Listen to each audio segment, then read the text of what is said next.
इस वीडियो को बनाने का मकसद सिर्फ लोगों को जागरूक करना और उन तक सही जानकारी पहुंचाना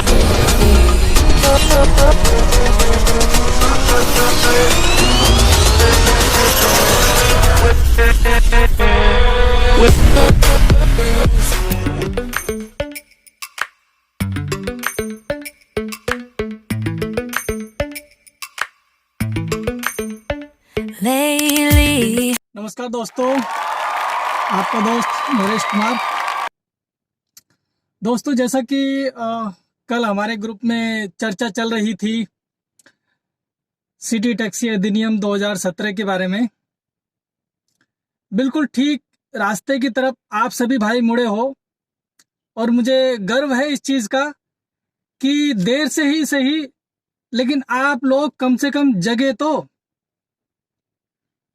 अब आप लोगों ने सही वाला रास्ता इख्तियार किया है। अभी तक आप लोग भेड़ चाल चल रहे थे, जैसा कि जिसने बोल दिया इधर को चलना है तो आप चलते जा रहे थे। क्यों चल रहे हैं, किस लिए चल रहे हैं, वहां जाके हमें क्या मिलेगा, क्या नहीं मिलेगा, क्या हम खोएंगे, क्या हम पाएंगे, आपको कुछ मतलब नहीं था उस चीज से। अब जो आपने एक राह पकड़ी है, बिल्कुल करेक्ट, जिसको हम कह सकते हैं ये आपका सही रास्ता है। और कोई भी रास्ता ऐसा नहीं है जिससे हम ओला उबर पर विजय प्राप्त कर सकें या फिर अपनी रोजी रोटी ठीक से कमा सकें। One and only this is the right way. कौन सा? सिटी टैक्सी अधिनियम 2017, ये नियम लागू कराने हैं। अरे भाई, सरकार से हम ये पूछते हैं, अगर ये नियम बन चुके हैं तो लागू क्यों नहीं हो रहे? क्यों स्टे हो रखा है इनके ऊपर? किस लिए भाई? या तो इनको रद्द कर दो आप। क्यों दिखाने के लिए कर दिया कि भाई हमने सिटी टैक्सी अधिनियम 2017 ये बना दिया तो आपने फाइल में रखोगे क्या? क्या होगा इस फाइल में रख के? यहाँ लोग भूखे मर रहे हैं, यहाँ लोग आत्महत्या कर रहे हैं, यहाँ लोग अपनी गाड़ी में आग लगा के उसी में मर जा रहे हैं, उसी में अपनी क्या कहते हैं, अपनी अग्नि उसी में समा जा रहे हैं, और आप लोग उसे फाइल में रख के बैठे हुए हैं। यार, ऐसी गंदी राजनीति मत करो। मैं अपने आदरणीय प्रधानमंत्री जी से, श्री नरेंद्र मोदी जी से मैं आग्रह करता हूं, और अपने मुख्यमंत्री साहब श्री अरविंद केजरीवाल जी से हाथ जोड़ के विनम्र निवेदन है कि सर, जो हमारा सिटी टैक्सी अधिनियम 2017 जो बनाया गया है, कृपया करके उसको लागू कीजिए। केजरीवाल जी को मैं बोलूंगा, सर जी, आपने 5-5 हजार रुपए दिए, सभी भाइयों को बड़ा अच्छा लगा, बड़े खुश हुए, लेकिन हमें उससे ज्यादा खुशी तब होती आप ये 5,000 रुपए ना भी देके हमारा जो सिटी टैक्सी अधिनियम 2017 है वो लागू करा देते। हम आपके चरण पकड़ते भाई साहब, आपके पैर धो धो के हम पिएंगे अगर आपने वो नियम लागू करा दिया। यार, हमारे मतलब बीवी बच्चे परिवार भूखे मरने की नौबत पे आ रहा है, और आप 5,000 रुपए दे के, ठीक है चलो, ये भी एक राजनीति होती है कि हमने इनका कुछ भला कर दिया, इनको वक्त पे रोटी दे दी, और ये इन्होंने उनकी भूख नहीं मिट गई उस टाइम के लिए।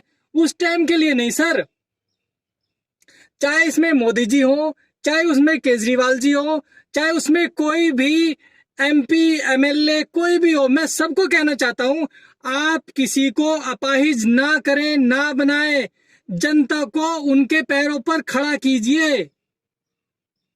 जनता को भिखारी मत बनाइए, आप फ्री में कुछ मत दो। इंसान को उस लायक बनाओ ताकि वो खुद कमा के खा सके, उसमें उसको गर्व होगा। सर, आपने पैसे दिए और अनाज दिया, अच्छी बात है, वो भी हमारे ही टैक्स का है। हम जो टैक्स देते हैं वो जनता के टैक्स का ही है। चलो, अच्छी बात है, आपने ऐसा किया, मैं तो धन्यवाद देना चाहूंगा अपने आदरणीय केजरीवाल जी को, क्योंकि कम से कम उन्होंने इतना तो किया। अदरवाइज दूसरे स्टेट्स के भी मुख्यमंत्री हैं, उनको भी टैक्स जाता है, वो भी टैक्स रखते हैं, लेकिन वो जनता को देते नहीं है। चलो वही उन्होंने पढ़ाई में लगा दिया, एजुकेशन में लगा दिया, हॉस्पिटल में लगा दिया, या राशन में लगा दिया, लेकिन यहाँ तो केजरीवाल जी राशन भी और पैसे भी और एजुकेशन, हॉस्पिटल और कैश और राशन सभी कुछ दे रहे हैं। अच्छी बात है।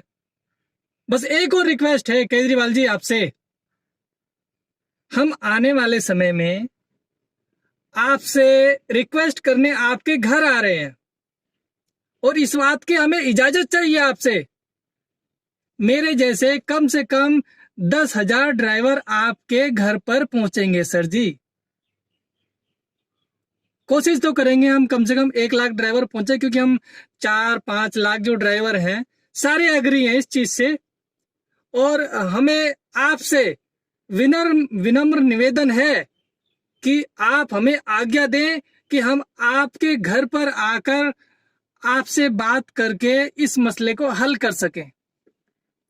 और एक और बात, दिल्ली की कोई भी यूनियन, कोई भी लीडर, किसी को हम साथ नहीं लाएंगे। हम खुद ड्राइवर भाई आपके पास आएंगे, क्योंकि हमने आपको वोट देके मुख्यमंत्री बनाया है।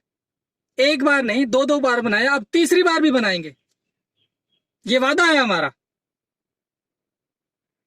और इन नेताओं को, जो ये हमारे लीडर हैं यूनियन के, उनको किस लिए नहीं लाएंगे, मैं आपको रीजन बता देता हूं। वो लोग आते हैं और बीच में घुटमुट करके हम लोगों को बोल देते हैं कि भाई 3 दिन 4 दिन बाद पता चलेगा क्या हुआ, लेकिन उसका आज तक कोई पता नहीं चलता। 22 मार्च की हड़ताल हुई थी, हमारे नेताओं ने बोला था कि भाई बहुत तगड़ी हड़ताल है, आपका सब कुछ ठीक हो जाएगा, आप कभी परेशान नहीं रहोगे, आपकी सारी मांगे मान ली जाएंगी। लेकिन क्या हुआ? कुछ भी नहीं। सब हाथ पहुंच के अपने घर चले गए। वो लोग अपना काम करके घुटमिट करके कंपनियों से, वो भी अपने घर चले गए। परेशान कौन हुआ? ड्राइवर भाई परेशान हुआ ना। तो हमें कोई भी यूनियन का कोई भी लीडर नहीं चाहिए। हम आने वाले समय में आपको डेट बता दी जाएगी, जैसे ही ये लॉकडाउन खत्म होगा। लॉकडाउन से पहले तो हम कोई भी ये भीड़ नहीं लगा सकते, कोई भी गैदरिंग नहीं कर सकते, क्योंकि ये हमारे देश का सवाल है, बीमारी है। हम उसको सरकार के साथ हैं, और सभी नियम को मानना हमारा फर्ज होता है। लेकिन जैसे ही लॉकडाउन खत्म होएगा, हम एक बार वहां आपके घर पर आना चाहते हैं मुख्यमंत्री साहब, और आप हमें प्लीज आज्ञा दीजिए, हम आए और सारी बातें आपके सामने रखें। लेकिन अगर आप चाहते हैं कि हम आए ना, हमें कोई शौक नहीं है सर आपके यहाँ पर आने का, आपके दर्शन हमें हो जाते हैं टीवी पर, और हम वहीं आपसे नमस्ते कर लेते हैं, और वहीं पर हम अपने भगवान का रूप आपके अंदर देख लेते हैं कि हाँ, अगर इस टाइम पर अगर कोई हमारा भगवान है तो सिर्फ अरविंद केजरीवाल जी हैं, क्योंकि वही सुन सकते हैं। बाकी सुनने वाले और भी हैं, लेकिन सुन रहे नहीं है। तो इसलिए हम अब सिर्फ एक ही रास्ते को पकड़ के चल रहे हैं, आधे इधर आधे उधर। 2 नाव में जो सवार होता है ना, वो कभी सफर पूरा कर नहीं पाता है। इसलिए हम एक ही नाव में सवार हैं, और हमारा सिर्फ टारगेट जो हमारे प्रिय नेता हैं अरविंद केजरीवाल जी, जिनको हमने बड़े शौक से, बड़े गर्व से 4-4, 5-5 घंटे धूप में लाइन में खड़े होकर उनको मुख्यमंत्री बनाया है, और फिर भी बनाएंगे। हमारा हक है पूरा उनसे सवाल करने का, और हक से जाएंगे। और अगर सर जी, अगर आप मतलब नहीं चाहते कि हम उधर आए या भीड़ भड़का करें, तो आपसे एक रिक्वेस्ट है कि जो हमारा ये सिटी टैक्सी अधिनियम 2017 बना रखा है, उसको प्लीज लागू करवा दीजिए, हाथ जोड़ के। मैं सभी भाइयों के आधार पर आपको हाथ जोड़ के प्रार्थना कर रहा हूं। ये मैं अकेला नहीं हूं, बहुत भाई है मेरे, और मैं कोई नेता नहीं हूं, मैं कोई लीडर नहीं हूं। बस हमारे जितने भी भाई हैं, हर भाई हमारा एक लीडर है, हर भाई हमारा एक नेता है, हर भाई हमारा एक प्रधान है। और जितने भी पुरानी यूनियन के लीडर हैं, हमारे साथ कोई नहीं है, किसी को कोई पैसा नहीं देना, किसी को कोई कुछ नहीं। कंपनियों से भी मैं कहने वाला हूं, कोई भी कंपनी सुन ले, ओला हो या उबर है, कोई हो, हमारे साथ कोई लीडर नहीं है, हमारा किसी लीडर से कोई वास्ता नहीं है। अगर कोई लीडर कहता है देखो मैं इतनी जनता लेके आ गया, ये मेरे सब पीछे हैं, हम किसी के पीछे नहीं है। हम तो सिर्फ डायरेक्ट अरविंद केजरीवाल जी के पीछे हैं, और हमने सिर्फ अपना सिटी टैक्सी अधिनियम 2017 लागू करवाना है। हमारे बस नेता भी वही हैं, यूनियन के लीडर भी वही हैं, सब कुछ वही है। अब तो हमारे भगवान भी वही हैं। ठीक है जी। तो अगर आप सर नहीं चाहते कि हम आए, तो आप प्लीज उसको करवाइए, उस पर कोई कार्रवाई कीजिए, और हमें टीवी पर आके कुछ बताइए कि आप उसके बारे में क्या करने वाले हैं। क्योंकि खाली मुझे बताने से कुछ नहीं होगा सर, सभी भाइयों को पता चलना चाहिए कि क्या हो रहा है। क्योंकि आजकल जो मीडिया के माध्यम से हम सबको बता सकते हैं। अभी तक क्या होता आया है, एक लीडर जाता है, वो अंदर गुटमिट करता है, वो चला आता है, बाकी ड्राइवर भाइयों को बोल देता है भाई 3-4 दिन बाद पता चलेगा, वो आज तक पता नहीं चलता। इसलिए हम चाहते हैं कि आप टीवी पर आके बताएं कि सभी ड्राइवर भाइयों आप निश्चिंत हो जाइए, आपके लिए सिटी टैक्सी अधिनियम 2017 लागू होगा और उस पर कार्य शुरू हो गया है। आप प्लीज कृपया ये हमें बताइए, हम बहुत ज्यादा परेशान हैं। अरे सर, आप देख रहे होंगे कि लोग बाग गाड़ियों में बैठकर ही गाड़ियों में आग लगा दे रहे हैं, खुदकुशी कर रहे हैं, फांसियां लगा रहे हैं, जहर खा रहे हैं, परिवार को भी मार दे रहे हैं, खुद भी मर जा रहे हैं। और किस लिए सर? ये ओला हो या उबर हो, इन लोगों का कोई नहीं फर्क पड़ता कि वो बंद करें या ना करें, क्योंकि उनको तो अपना लैपटॉप उठाना, अपने घर चले जाना।